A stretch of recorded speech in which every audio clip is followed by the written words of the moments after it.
when foreigners look at China, they quickly come to one of two conclusions. The first is either China's going to take over the world, option one, or option two, China is about to implode, and it's all going to end up as an absolute disaster.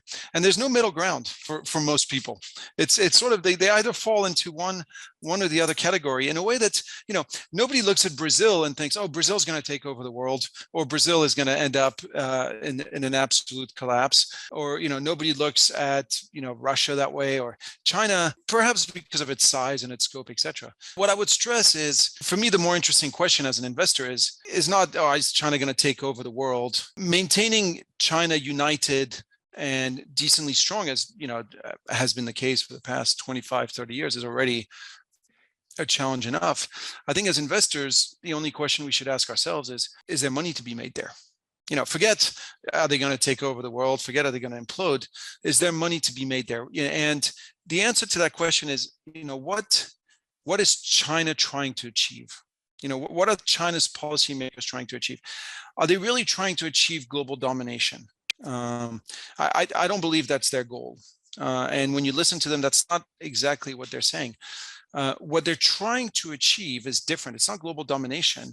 It's global independence. And this is really the goal of China. And this goal has been, it's the result, of course, of 100 years of exploitation, by the colonial powers at the end of the 19th century, the invasion by Japan. It's fed by, things like the banning from China of semiconductors.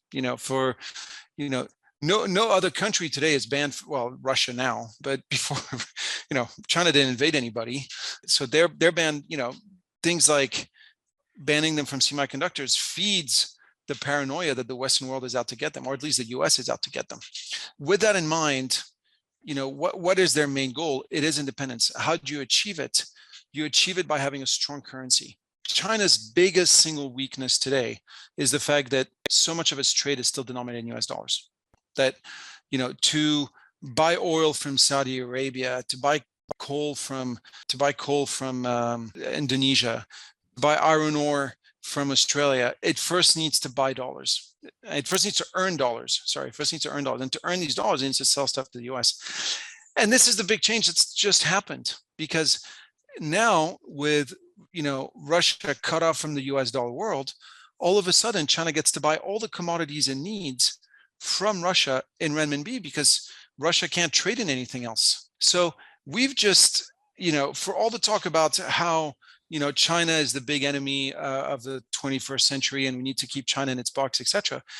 We, the Western world, have just delivered Russia on a platter to China, because now China can buy its oil in renminbi from China, can buy its natural gas in renminbi from Russia, can buy its iron ore in renminbi from Russia, can buy its coal in renminbi from Russia, which then allows it to turn to Australia, to turn to Indonesia, to turn to Saudi Arabia and say, hey, I love your stuff. It's great stuff, but if you want to sell it to me from now on, it has to be in renminbi. And just last week, BHP, the big Australian miner, did its first ever deal for iron ore in renminbi. That's not a coincidence. So it's a very long-winded answer. You think that's a really significant milestone here? I think it's a massive milestone. Just like Saudi Arabia 6 months ago, or 4 or 5 months ago, coming out and saying, maybe I'm going to start selling oil in renminbi. Because what's happens now is you have China turn to Indonesia and say, you know what, Indonesia, I love your coal. Your coal is so much better quality. It's so much greater than this Russian crap that I'm buying by the trainload. But Russia, I get to pay for it in renminbi. So unless you accept renminbi, I'm going to keep buying from Russia. Right. So now you're Indonesia. What'd you do? So the end result is, I don't think you have to look at China in the view of they're trying to dominate the world. What they're trying to do is de-dollarize their economy. And from there, you can have one of two views. You can say they're going to succeed. They're going to succeed in de-dollarizing their economy. And this has big investment consequences for China and for the rest of Asia. Or they're going to fail. And if they fail, then their economy will remain a subservient economy to the US economy forever. Now, I think that was a debate worth having up until 4 or 5 months ago. In fact, this is a debate I had a couple times online with my friend Mike Green of Wealthion, who I know you just interviewed. And with Mike taking the other side, I always thought there's a good chance they'll succeed. Now, this Ukraine war has thrown a massive wrench into all of this, so it's a massive accelerator.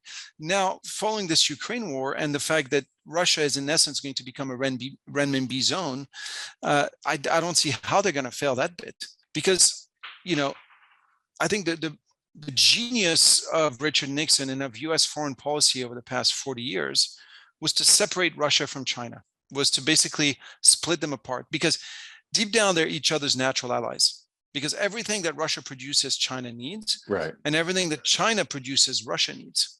So deep down, they should be good friends. They should be good economic friends, but they were always sort of very wary of each other, and they didn't do a lot together. But now that we've decided to completely cast Russia out in the cold, China's here to pick up the pieces. So we've basically forced Russia into China's bed. And in so doing, China has basically dealt with one of its biggest weakness, which is its lack of commodities. Since Russia is so deep in commodities, it's got so much, throwing Russia into China's bed should have been the last thing we wanted to do. If you enjoyed this video clip, click here to watch another one you should like.